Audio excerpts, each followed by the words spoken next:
play with the mind a little bit.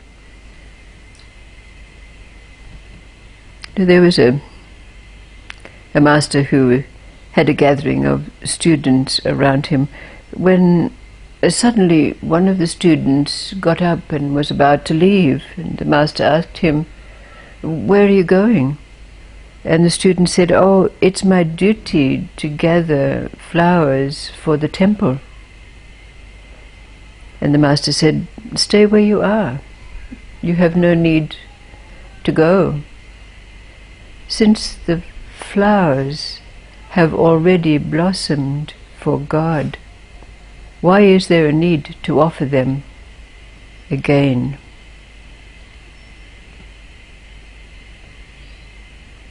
Then there's that reminder of the story about a very learned Pandit. He was a very great scholar and a philosopher, and he loved to debate, and for many years of his life he'd gathered a group of people to discuss the philosophy of spirituality and such high-minded things.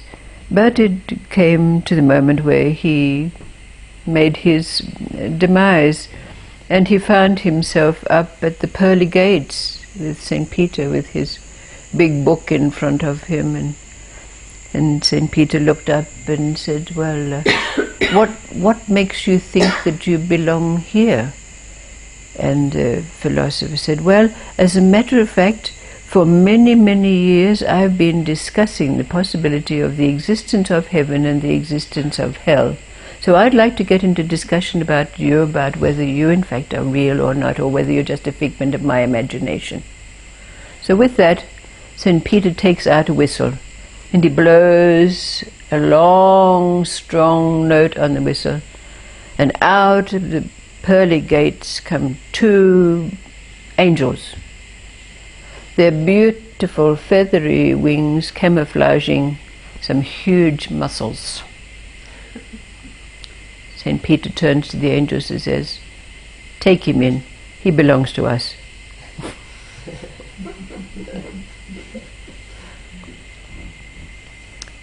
So we've been looking at, and over these last days, there has been several stories about demons and the like. Well, there's another story about demons and the like. Let's see what it adds to the little collection we've already accumulated.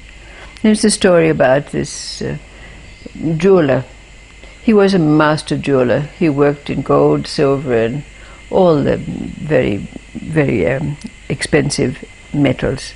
And one day he was again working over his workbench, creating another work of art, when all of a sudden a shadow appeared over the front window of his shop. And he looked up, and there, coming in through the doorway without actually opening the door, was this huge demonic presence. And the jeweler was terrified. He thought that this was the angel of darkness coming to take him to death.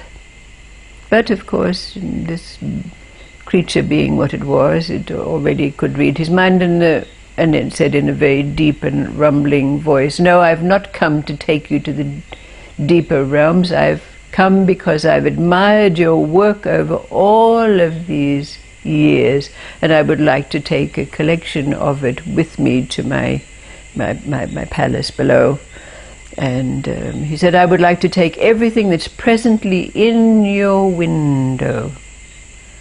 Well, the jeweler was shaking in his boots, said, yes, "You're welcome, you're welcome to it all. Take it." And this creature, we'll call him a being of darkness or a demon or whatever we like to name him, said, "No, I'm going to come back. I'll come back and collect all of these things. You save them for me." So off went this great being in the shadow, departed away from the shop, and with very great relief the jeweler saw him depart. But then the jeweler's wife came in and said, what was that? What was going on? And the jeweler said, oh, that was the demon, the king of the demons. He'd come and he wants to take everything that is in our window. Well, the wife immediately fainted and went into a swoon. And when she came out of her swoon, she said to her husband, don't you realize our little daughter is playing in the window? And suddenly they realized that, of course, the angel of darkness, this demon, was coming for their daughter. So immediately, the jeweler said to his wife, quickly, go and buy me an ingot of silver. And when this ingot of silver was brought back, the jeweler took down from his shelf the ancient book, and he read in that a passage, and he made an amulet, and he wrote on that amulet certain words, which, placed on a string, were put around the daughter's neck, and she was instructed to never take this off. So it so happened that the years passed, and the daughter came to the age of 17 years old, when suddenly the dark shadow appeared at the door of the shop once again, and the king of the demons entered in and said, I've come to claim that which was given to me some time ago. And of course the jeweler said, here. No, said the demon. Where is she? I want that girl. She must be about 17 years by now. I want to take her down and make her my bride in the regions of darkness. Please, no, don't take me, said the jeweler. The demon, of course, said, no, bring her to me. Well, it so happened that the girl had just gotten out of her bath, and because she was brought so quickly into the present, she'd forgotten to put on her amulet. So when the demon saw this, he tried to grab her, to take her down to his regions, when all of a sudden she dashed off and went back and quickly grabbed her amulet and put it back on her neck and came out again. And of course the demon, seeing this amulet, said, you cannot fool me. You cannot fool me. I will come back for her in 7 days. Otherwise I will bring all of my demons and I will destroy your shop. I will burn it down and I will destroy you. So the king of the demons went off, and there was a great quandary. But suddenly the jeweler had a thought. He said to his wife, quickly, go and buy me a quantity of wax. And when the wax was bought out, he went to his workshop and he made an effigy of his daughter.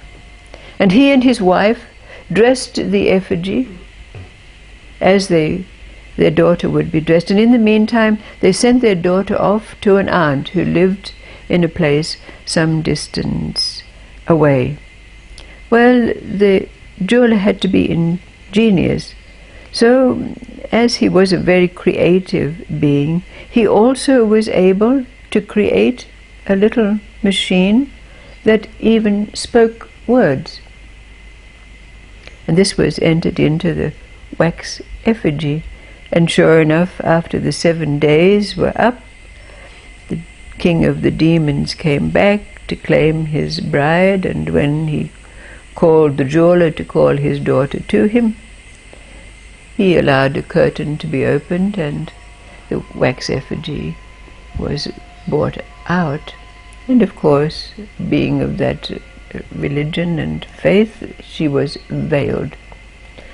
But because she'd been programmed so, when the Prince of Darkness, the king of the demons, claimed her, she said in a very quiet voice, "Yes, I'm ready to go with you wherever you lead."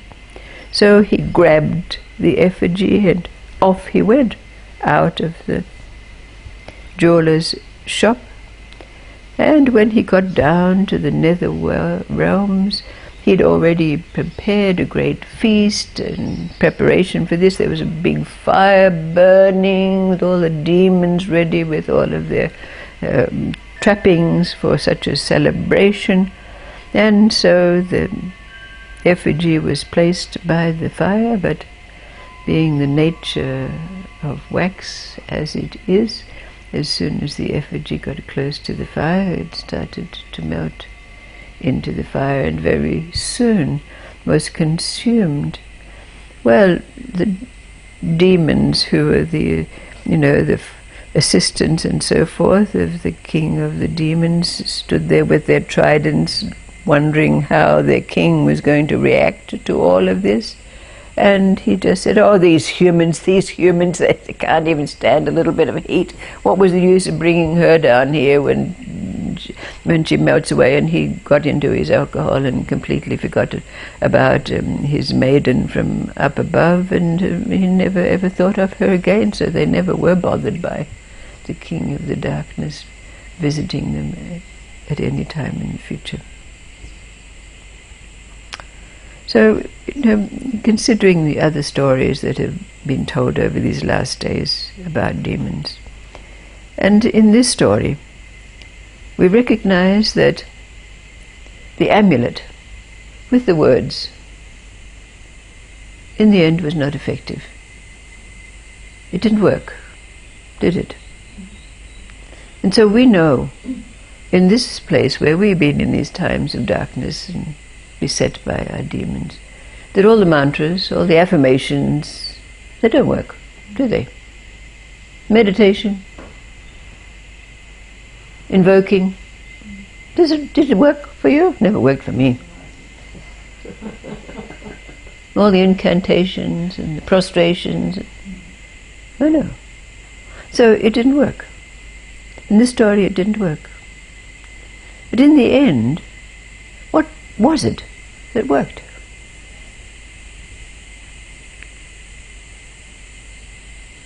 What was it that worked to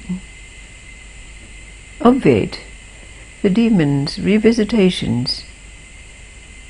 What was it? What is it that we have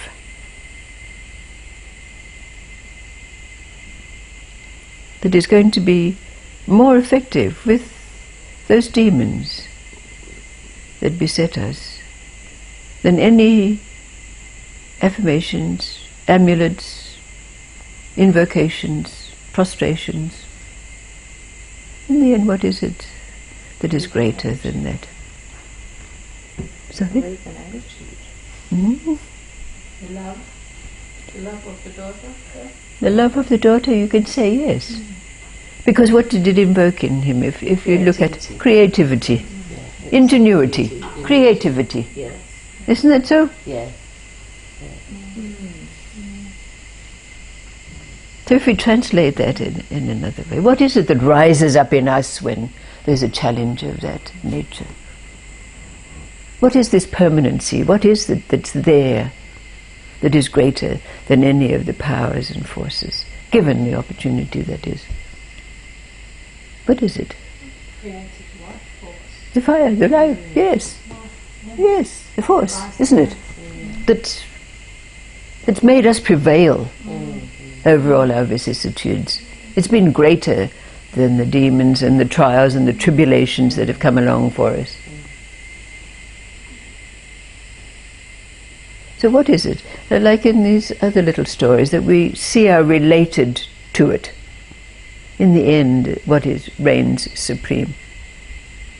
Yeah. Why offer those prostrations? Why offer those flowers? Why offer our incantations? Like people offering a few oranges to Buddha and expecting him to provide children and 4 digits and whatever else they go to the temple for.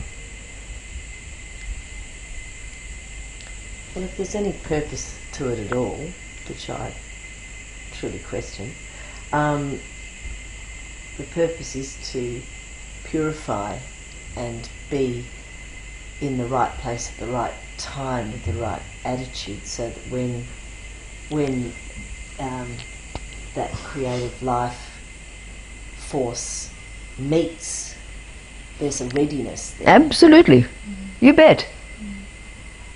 So again, we're back to what it was that we've been endeavouring to discover over all of these months. And that is, what is it that arises? What is it that's present when stillness and movement meet? What is it that arises when the demon arrives and it meets this presence? What is it that is created? What is it that arises out of that? That we, at a point in our lives, recognize has been there all along. And it needs that impetus, it needs that input to bring it forth. It's like an alchemy. Absolutely it is.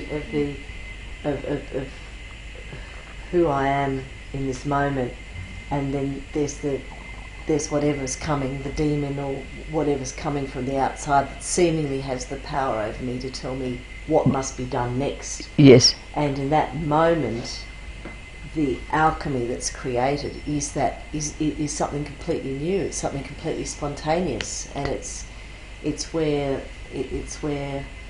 life happens. That's right, isn't it? What you're saying now about life down the rabbit hole is exactly that situation, isn't it? Exactly that situation. But for that... It's also karmic, because the demon used illusion and trickery to get him to agree with the daughter, and what he gave back was also illusion. Absolutely, absolutely. Isn't that ingenuity? Yes.